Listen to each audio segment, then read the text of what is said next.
Everybody hear me? All right, let's go.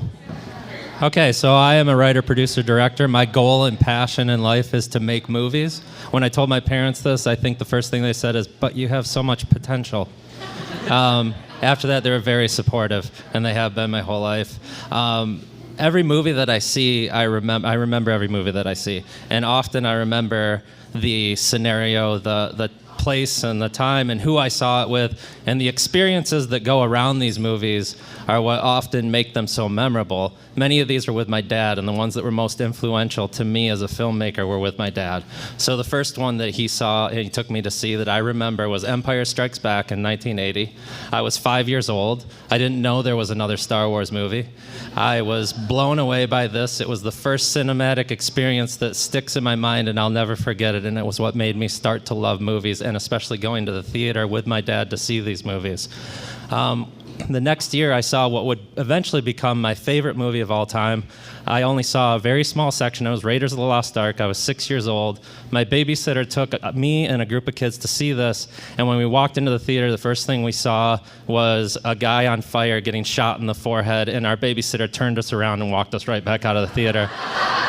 We went home and immediately started playing Indiana Jones based only on that scene. When I was 7 years old, my dad pulled out the newspaper and said, "Pick any movie that you want to go see." It was a Sunday, I remember this specifically. And he really meant any movie. And I wasn't a Trekkie. I didn't even see the first Star Trek. But because of my love of Star Wars, I picked Star Trek 2. And I would like to thank my 7-year-old self for giving me the opportunity to see that movie in the theater. These are all movies that came out in 1982. Which, when you look at that list, when I think if I had to only live with 1 year's worth of movies for the rest of my life, I would pick 1982. In 1982, Poltergeist came out. Now, I didn't see that in 1982. I saw it when I was 10 years old. I was home with my dad. We watched it on video disc. We were in the living room. I was hiding behind a pillow. I was shaking. My dad paused the movie to ask me if I was okay. And I couldn't have been better. I fell in love with horror movies that day. This is my favorite horror movie to this day, and it was what inspired me to want to make horror movies as one of the genres that I appreciate. David Lynch has a great piece online where he talks about people watching movies on their phone. He says it's such a sadness if you think that you've experienced a movie on your phone. Get real. He's really means, he's really saying something profound there. The real way to watch a movie, in my experience, is in the theater.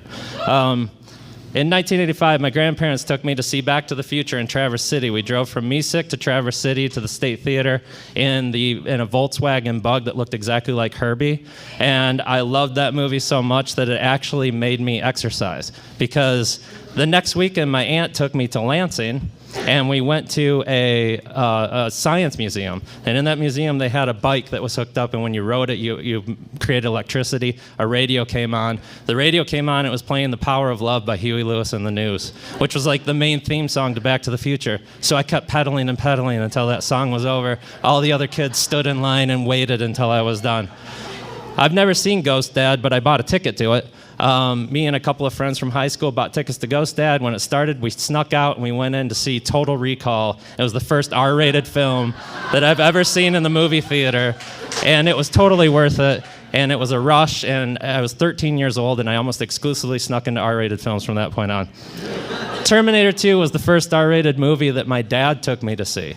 Now, this felt like I was becoming a man at that time because I was given permission to sit in an R-rated film with all the adults around me and experience this movie that is one of the best science fiction action films ever made.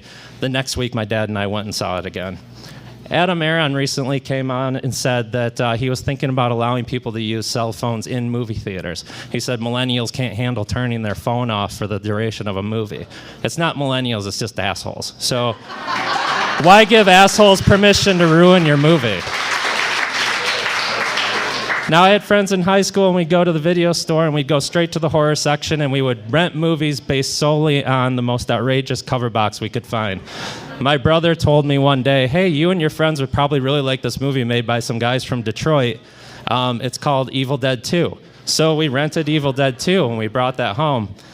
Now, we watched Evil Dead 2 in my basement on VHS, and that was when I realized I wanted to make movies. Because I was watching this movie and I was thinking, people from Detroit did this? You mean it's a job that people do? And I looked at this movie and I thought, if real people can do this, I want to do this. Evil Dead 2 inspired me to make movies. 2001, I saw when I was in college and I was in film school and I was home in my college apartment by myself, and it was a religious cinematic experience for me the first time I saw it. And I always tell everyone, if you haven't seen this movie, don't watch it because you're not going to like it. Nobody ever likes this movie. It's not for you. The UICA Theater right here next door has one of the most beautiful theaters in Grand Rapids. It's where people who really love cinema go to see movies, and the person who runs the theater over there really loves movies, and you can see things that you can't see in the major chains around town, and it's presented beautifully. The image quality and the sound quality is as good as any of the major chains. Appaloosa is not a particularly great movie, but it's profound in the fact that it's the last movie I saw in the theater with my dad. It was a Western. My dad introduced me to Westerns and developed my love of Westerns, particularly the Clint Eastwood, Sergio Leone spaghetti Westerns. And this was the last movie that I got to see in the theater with my dad. My dad passed away 7 years ago, and he didn't get to see the first movie that I wrote, produced, and directed. But it was inspired by the movies that I would go see with him. It's a combination horror, comedy, Ghostbusters meets Poltergeist, and I know he would have loved it. And it's the one thing that I regret he didn't get to see. This is me with my 8-year-old son at the opening night of Star Wars: The Force Awakens. I'm so glad J.J. Abrams made a great movie because we had so much fun that night. My son actually asked to go see it in the theater again, and for me, that was one of the proudest moments for me as a father. So, thank you.